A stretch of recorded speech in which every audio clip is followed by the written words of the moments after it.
and it's setting it up to Facebook, and then also make sure it's recording. At least that's the hope.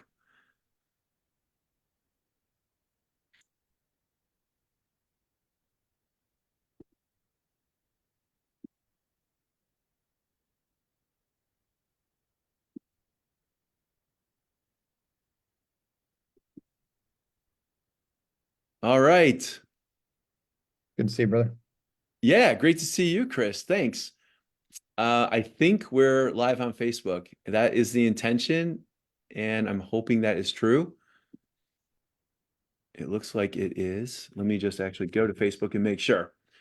I've only done a couple of other ones like this before. Yeah, I'm trying to see if it. Yep. Okay, it's live. Awesome. Great. Hey. Another win of modern technology. So welcome everybody. Welcome to our Facebook Live. I'm doing more and more of these series that we're going to be doing called, I think I might call it two coaches talking or something like that. So today we have Chris Eaton here with me, and Chris and I met, we were actually introduced through a mutual networking partner who's also a coach and a really great guy.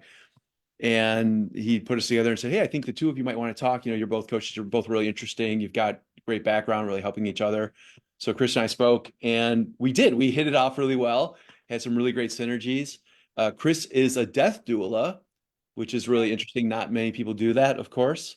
And he's also studying shamanism. So we were talking a lot about philosophy, psychology, energy. As many of you know, I'm a certified energy healing master. So we're talking about that and different ways that comes up in working with our clients and different challenges that people go through. But let's get right off. And Chris, would you just introduce yourself to everybody and talk a little bit about what you do, your background, what's fun? All right. Well, I grew up in Chicago. Jason and I found out that we actually went to the same high school, just different time frames slightly. Right, I forgot about that. Uh, and so yeah, I grew up in Chicago, very diverse neighborhood of Oak Park and River Forest. And then from there, I went into the military, had experience, ended up in 44 different countries, fought in the combat zones for almost 5 years. Experienced the good side and the dark side. Ended up facing PTSD, went down some pretty dark paths, aiding myself in unhealthy ways. And so I've spent the last 5 years now going through a whole bunch of healing modalities, which has taken me to this point here, where I'm trying to become a better version of myself today than I was yesterday. And so that's where Jason and I really relate. And that's where my doula experience has really taken off, is that not only want to not go back to the dark places that I've been, but I want to help others know how to get out of there and how to not go in. But yeah, that's what got me into this area, and speaking to Jason and his motivation to help others grow both in business and personally, just started a whole bunch of conversations. Yeah. Yeah, and they've been really fun and interesting too. So and how long have you been, working on studying, working, training, whatever, all of the experience helping people with death, being a death doula?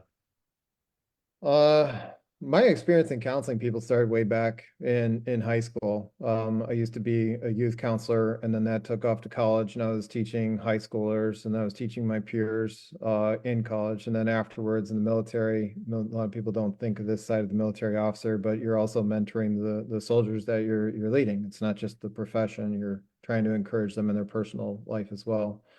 I would argue I probably didn't do too well when I was 22 years old, but uh, now I have Kind of a the blind leading the blind, maybe, or yeah, blindly in the blind. But yeah, I've always encouraged people to become a better person themselves, especially in their business. And so that takes a community, and that takes you stretching your mind and learning how to explore areas that you may or may not know.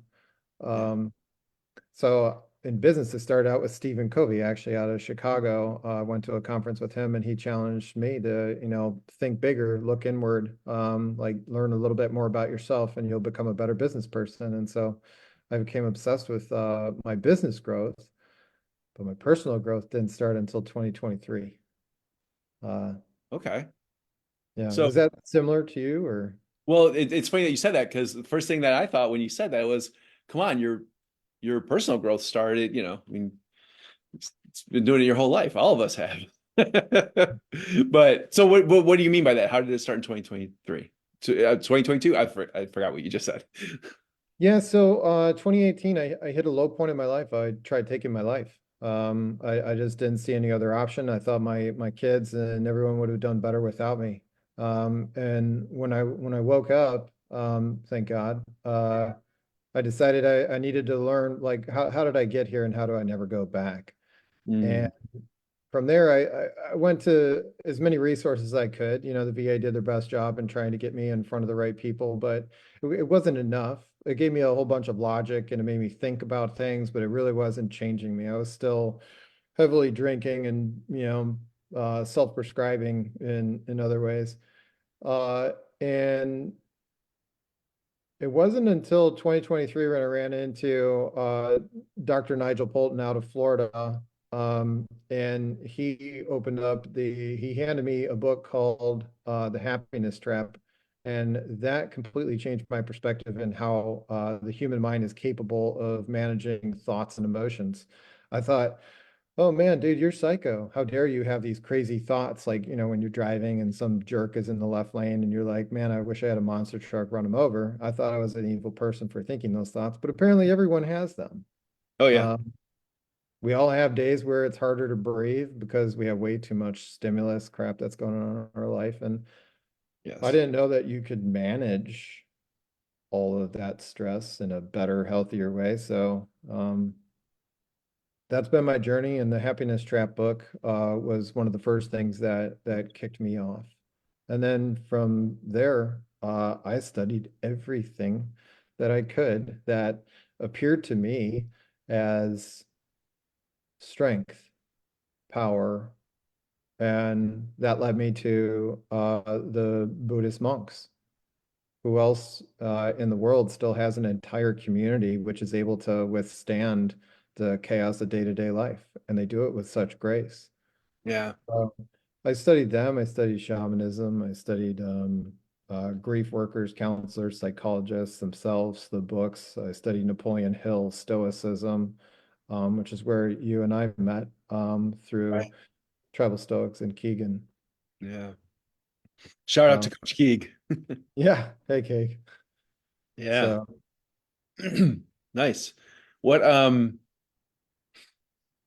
so when you think about this, and of course, you mentioned business, and my mind always goes to business. Um, what was the thread that you saw that maybe it wasn't even business, but you mentioned you had a business. But what was the thing, the thread or the catalyst that then, because you said then you got into self-development, self-growth. mhm. Yeah, what was that like, that catalyst, that moment that you're like, oh, and then sort of saw this new trajectory, or maybe you didn't see it, but started down it, and then looking back, you saw that, hey, now I'm, in this growth area. Um, I don't exactly know how it happened, but I was just kind of coasting through life, performing like tasks, showing up to work, making money. But I really wasn't consciously there. I wasn't really in it. But I have an A-type personality, so you give me a task, I'm going to perform it really well. Okay. But at the end of the day, I only cared about one area, maybe two areas of my life. I Hmm. really, really, really, really wanted to make money and get big and, be able to own, things and be able to expand. And so I put all my eggs into one basket, but I didn't really think about all the other intelligence that are out there. You got to understand your physical intelligence, which includes your nutrition, which includes sleep. Like I was sleeping like crap. I had sleep apnea. I went Hmm. through 5 years with the VA, and they were like, well, you should try this. You should try this. Hey, take these drugs. That might help with your sleep, or it might help with this, or your depression, your anxiety, and all of that. And so I tried the whole thing, and I was like, hey, this isn't working. Well, then someone's like, hey, you know what? You're not seeing the big picture. So let's look at your life as a whole. And so it turns out like, oh, you're in the wrong social circles. Uh, Yeah. your choices to stay up to 11 o'clock drinking alcohol are not the wisest choices. You could actually sleep better. And so I started really digging into all the various aspects of life, the body, the mind, and the spirit. We can call them many different terms. And once I started down that route, it was like a fire hose. And Yeah. then all of a sudden just clicked, and hence the new me. Awesome. That is such a gift in our lives when because it's really hard to see these things for ourselves usually. Um, and it's such a gift when there's somebody on the outside who can say, "Hey, wait a second," and give us a wake-up call, point Mhm, something out that we can't see for ourselves, mhm. and it sounds like that was huge for you. And flip the switch, and I'm sure it was a journey. It wasn't just like bam. Or maybe it was. I know when you talk about like alcohol and stuff, I know what it made me think of when you said that, and there are a few close friends who know this.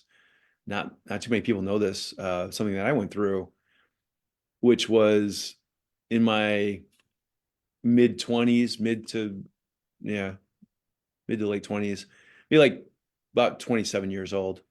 Um, at times I like to drink, Mhm. and especially those younger years, sometimes quite a bit. Not all the time, not like every day, but on weekends, or whatever. So I remember I was out. Interestingly, it was St. Patrick's Day. Mhm.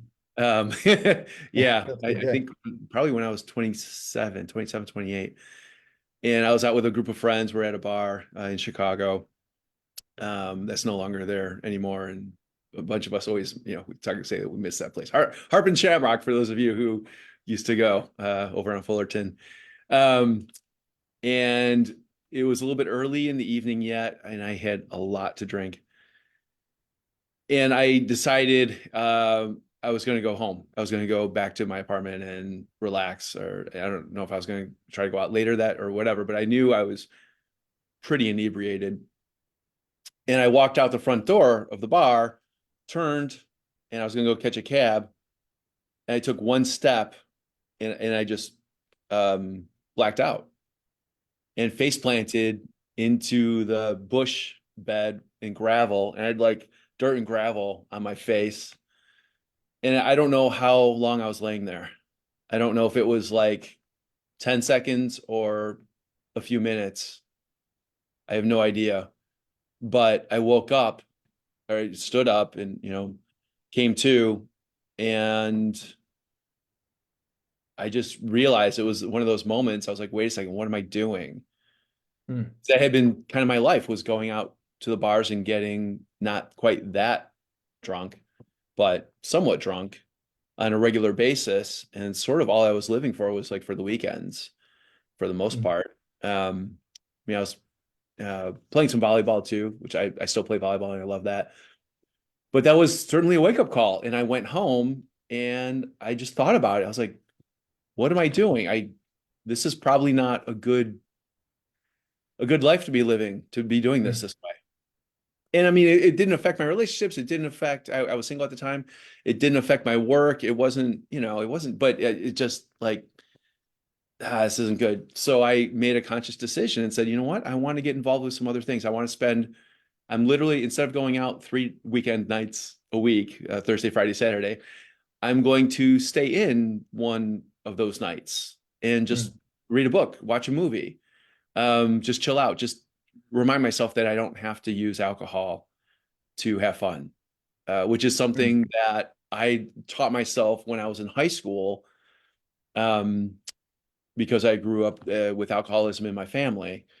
And I said, and luckily that didn't that didn't go very long for when I was little, but I did have some experiences with, When you start seeing it and you're like, oh wow, that looks fun. They're having fun. I'll try it. And then you have fun first few years. It's not bad because you're yeah, just having fun. And then life happens. yeah. So, but yeah. So what you said reminded me of that moment falling and then waking up and then coming to this conclusion of, oh my God, yeah, I need to change this. Yeah. Yeah. And I did. And I, still went out drinking and I still drink now. And I still enjoy it, but I think it was definitely a big turning point. Um, that maybe I could have gone down a very bad path since there is alcoholism in my family. And Yeah. I feel very, very lucky and blessed for that moment. Yeah. And, you know, Yeah. Could have been worse. go 100%. Absolutely. Yeah. So anyway, kind of a heavy topic there. Well, I like to call those the wake up calls. And That was a wake up call. uh I wish society in general would be more open and talk about them because you have this false perception like, oh, you look at everyone's social media and you're like, oh wow, wow, they're doing great. Oh, they're doing great. Oh, wow, look at that. And you see the white picket fence, which you don't see is all the struggle and the pain and Right. the mountains that people had to climb. And man, when you start talking about the mountains, that's when you start shaking people's life. And they're like, they did that, and now they're there. Like they overcame that to get to where they're at. They're like, there's hope for me. I Yeah. can do it. They don't Right. know how, but people actually were emboldened, but there's so much shame um in talking about that. And so that's kind of where I'm taking the direction of my life is, Yeah. my past is my past. I'm not proud of quite a few of the things that I had experienced, um chosen to do or not chosen to do, but just was simply a part of. But I'm willing to share it. I look at my two kids. One of the things that woke me up is, I got a 7 and a 9-year-old, and I'm gonna have to uh try and guide them along their path. So maybe they don't make similar choices. Yes. Um, I hear yeah. you. Same thing. When we found out that we were we had been trying to conceive for a while and gotten medical intervention and went through a lot to have our son. And Mhm. when we found out that it finally took and we were Mhm. pregnant, it was like, holy shit. Okay, now I have to be a role model. Yeah.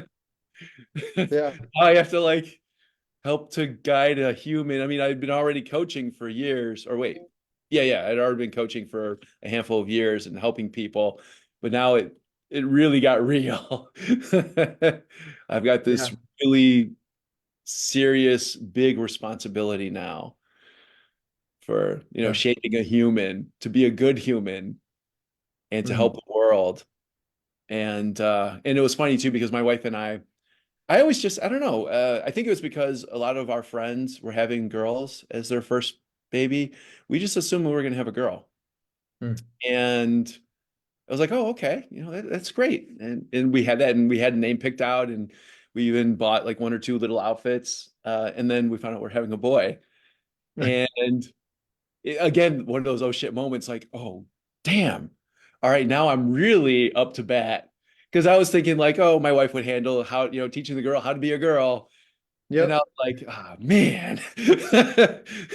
Now I'm really going to get called up to responsibility and adulthood here. Yeah. So I think I've done pretty well though. And he's 12 now and he's awesome. Um, Good age, just, about to be hitting high school. I'm sorry. About to be hitting high school years. Oh, I know. Yeah, he is. Well, somebody told us many years ago he was like 4, and they said, he's like 4 going on 60. Mhm. He's just a very wise soul. We actually have said, we have a feeling this isn't his first rodeo. He's been here Yeah. before. He's done this. He just has this knowing, this groundedness, this wisdom um, beyond what normal people at that age would, and even still. So it's been pretty amazing. Oh man, there was a question I was going to ask you, and now I don't remember what it was. What it was. Well, we had um, we had a discussion earlier this week on, while we're on the topic of kids is, who can you be inspired by? Who can you learn from? And I am under the impression, in my experience, I can learn from anyone, anything. I can learn Yeah. what I want to do, what I want to take away, what inspires me from you, what does not inspire me. I can learn from a child. Like my son, his drive, his discipline, and his love of baseball. Like he Hmm. carries around a baseball all the time. He's obsessed about the baseball. He wants to do it. When he's playing video games, he wants to play baseball games. When he's reading, he wants to play about baseball. And I was like, this kid is all in. I was like, where am I holding back? Oh, that's right, Wow. And I'm like, That's deep. okay, Yeah, a little bit more inspired. we do And learn from. then so yeah, we were just kind of talking about, whether or not oh yeah, that's right. So some of my studies that I've done, I grew up Christian, and then I went on a tangent, I ran away from God, and then I came back. And I have some people that are questioning my existence and my overall. I won't particularly say a walk of religion, but they're questioning why I'm studying Buddhism, and shamanism and Hindu. I'm studying a lot of different of the old, you might call them ancient theories, philosophies, the Yeah, mystics. And they're wondering like, oh, he's gone off the deep end. Like you shouldn't study that. You should only study this. And yeah, then, well, what if those things was the one thing that I needed in order to get me back on track so I can realize that and then come back into the fold. So Mm. I've learned that you can't, it's just that role reinforcing. And you probably remember this from OPRF because Oak Park is so, it was always way beyond its years in progressiveness. yeah, And so they always push inclusivity and diversity way before it even yeah, existed. yeah. Oh, absolutely. So high school experience was just like the beginning of it all, Mm. um, of learning how interconnectivity helps in business, helps in family, helps in Yeah, personal development, helps in you strengthening your belief in the afterlife or how you're supposed to live and your morals. yeah. Uh, so So, curiosity. So, going down that, what would be the, or what was the top number one thing that drew you to start studying this stuff? If you could only choose one. yeah, um, it's personal stability. Is what I was seeking. Like sometimes you go through these emotional spikes and you're like you're up and you're excited, then you're down, or you'll Yeah, have these thoughts that are like self-healing and you're going in the right direction. You motivation, we'll call it. And then you have demotivation where you're like, I can't do this, this sucks, and blah blah blah. And then you see other people like the monks, the shamans, the indigenous, these others, and I'm like, how are they so stable? How are they unaffected by so many external things? yeah. And I didn't really want to I didn't want my cage rattled Mhm. uh, every day or every week. So I started looking for ways that I would be able to set up a daily practice to motivate. So my nutrition has completely changed. My sleep patterns have changed. My thought process has changed. My emotional patterns have changed. My spirituality has changed.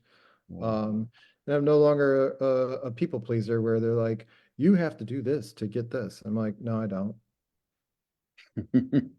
Yeah, I have a very close relationship with whatever you wish to call the Almighty, the Majesty, God, Allah, all the above. right.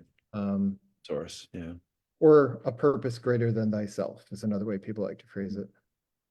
Okay.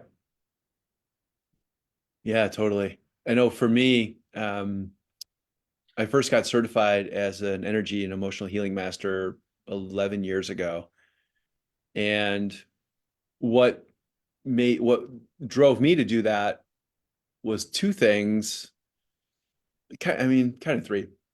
Um, one of my coaches who and mentors who I've been following a long time and learned a lot from, especially around sales and marketing, uh, came out and said, I'm going to be teaching this stuff and explain what it is a little bit. And if you want to come and learn, you can sign up to take these classes, this workshop, this 4-day workshop, where we're going to dive deep into this.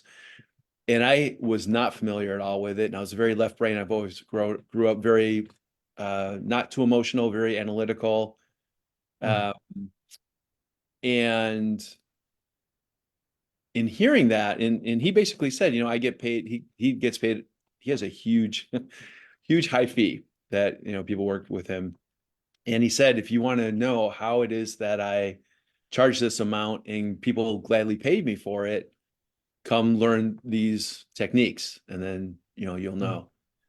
And that was part of his sales pitch. And had I not already known this person and had such deep trust and respect because of what all the stuff I had learned, I would have dismissed it and said, Mm. that sounds crazy. It sounds fake. I don't know. I mean, there are some stuff I believed in or at that point believed in, some spirituality, love, energy, connection between everybody, but not on the level where people can actually manipulate the energy and then heal or fix or help support people by doing it. It Mhm. just sounded so I went in being like cautiously optimistic. Um, but pretty much it was like, all right, he's saying I could use this in my business. I'm a business coach. I could use this in my business to help my clients get results even faster, and help them along their journey. And I was like, that sounds interesting and weird. I don't know if I quite believe it. And he said one of the things you'll come away with is these different certifications. One is a certified Reiki master. I was like, all Mhm. right, that at least I've heard of. And it's something. So, maybe I could use that at least going Mhm. forward somehow in life, even if the rest of this isn't something, at least that I've heard of. So I went ahead and got into it. But the driving force was sort of one, it was monetary, to be real honest. Second, it was curiosity. Like, what is all this stuff? Does it really work? And wow. Third is just this idea of having like this superpower. Mhm. Like when I was a kid, I would dream. I think we would all dream of what kind of superpower we wanted. Mine was that because I would have dreams about this, literal dreams, that I would be standing and then I would launch myself into the air and then I'd be like swimming through the air. So not really flying, but swimming because Yeah. I loved to swim when I was a kid. So I could swim through the air, go up as high as I want, swim around, come down. Yeah. And that was like my superpower. And then when I learned about this energy healing, and that it's something that you can learn and be trained in and do. I was like, that sounds like a superpower. That's amazing. And I'm gonna do this and pony up the thousands and see if this is real. Because what if it is? Oh my God, it's incredible. So I did, Yeah. and it is, and it's amazing. Yeah. And I've been able to heal myself on so many things, and I use it like this past year. Had a really great year at the beginning of the year. The second half of the year was really tough on a lot of personal fronts, some business troubles too, challenges, but coming back into that healing stuff and helping it and just being able to be there and present, help my clients through all of it and see them, even when things aren't working for me personally, being able to work my clients and see them taking off is really inspirational. So I love Mhm. that I get motivated and inspired by my clients and seeing the successes they're having and then feeds back on me. And then I realize, like you said, what can we learn from others and from this situation? And I'll, have insights and then say, oh, okay, I see this block that I'm having now. I need to go ahead and heal that in myself so that I can do that. And I do that. And then stuff gets better. So that's been amazing too.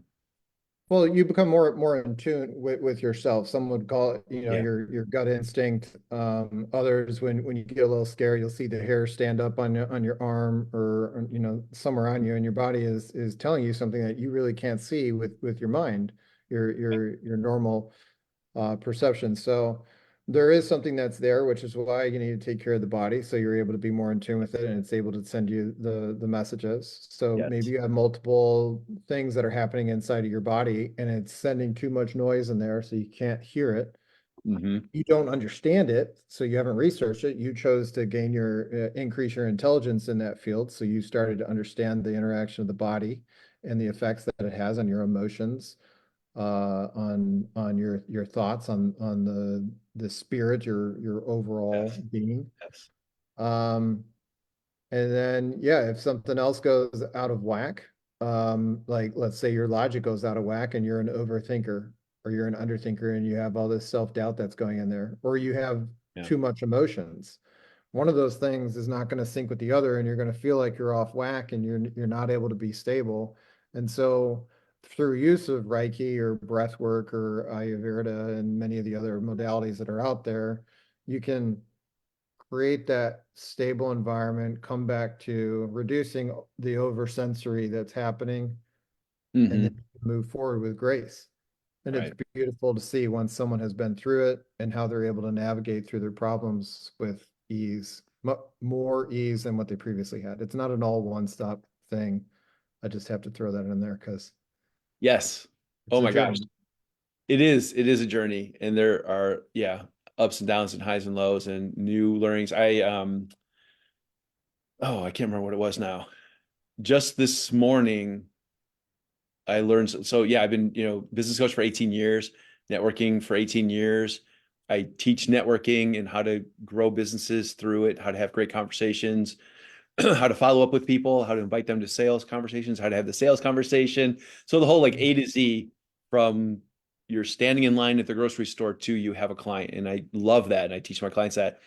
I went to a networking event this morning and somebody followed up with me after, and I noticed one small nuance in their follow-up email that never occurred to me before. And I was like, wow, that's really smart. Because usually when I send a follow-up email, just in the subject line, I just say, pleasure meeting you or a great meeting you or something like that. This person said something like, actually, he just had the name of the group we were at as the subject. And I was like, that's really smart because when people are looking through their emails and looking for certain things and how do I remember this person? I Mhm. was like, that never dawned on me before. I'm gonna have to put that into my system now, and Yeah. and reteach it. And anyway, so we're always learning and always finding these fascinating opportunities. And I think, I want to thank you, Chris. This was a lot of fun today. I really enjoyed chatting and getting to know you better. I hope it was Likewise. really insightful and people are taking away lots of different ideas and realizing that, in the end, we're all the same. We'll have similar challenges, similar struggles, similar Mm. emotional roller coasters that we go through in life, journeys, paths. Um, do you have sort of like a closing comment or nugget or tidbit you'd like to share? Um, I know I'm putting you on the spot. Sorry. Yeah, no. My best advice for everyone is just continue trying to be a better version of yourself each day. You just a little bit. Yeah, And if you slip back, don't worry. It doesn't right. matter. You just recognize that you fell off of where you initially were and you move forward.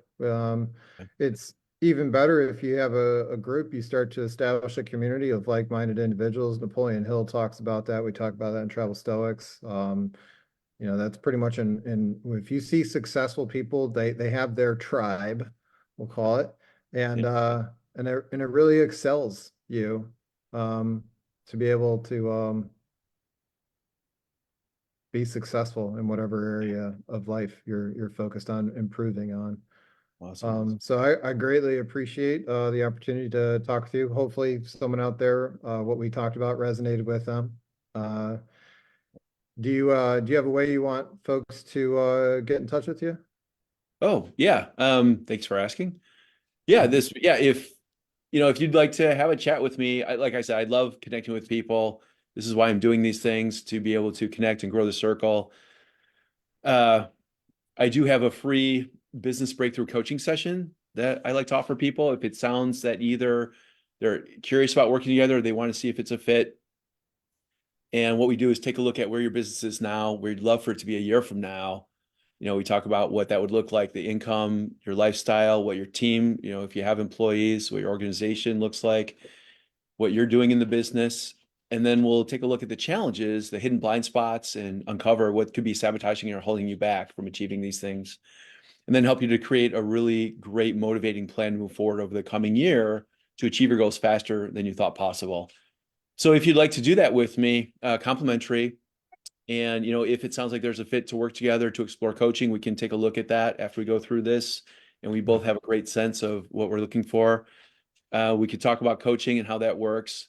And if you'd like to, just go to my website. There we go. And distinctivecoaching.com. And actually, one thing I'd like to do before we jump into that session is just to have a short conversation to even make sense if it makes sense to invest an hour together. If there can be growth and value on both sides, because I don't want to waste anybody's time, and I value my time. So I just want to do that. So go ahead and schedule. It says it's a 30-minute business strategy session. So just go ahead and book that in my calendar. We might not use the whole 30 minutes. It might be 15. A lot of times it's just, me getting a sense of where you're at, what you want to achieve, and then I'll know if the longer coaching session will be really valuable for you. And if it is, we'll schedule that. If it's not, I'll try to give you some other resources, connections, things to help you out. So yeah, Chris, that's how, if you want to get in touch with me, I'd say just go to my website. You could also just contact me through there, or you could email me, message me on Facebook. Jason@distinctivecoaching.com is my email address. Call or text 773-829-1276. And would love to chat. Always happy to do it. Love helping people out.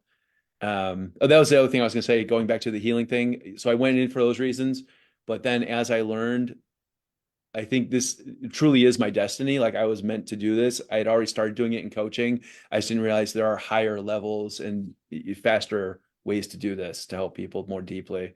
So I am just incredibly grateful for the opportunity that I've gotten to do this, to study this, to learn more and more over the years, be able to help people. Just fills my heart. So anyway, thanks everybody. Thank you, Chris, so much. Chris Eaton, Death Doula. And if you want to, get in touch with Chris, I don't think he has a business stuff communication up yet. So reach out to me. I'll be happy to connect you.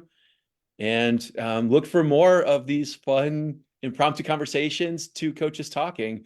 And we're going to have a lot of fun with this. Thanks so much, and talk to y'all soon. Thank you. Bye-bye.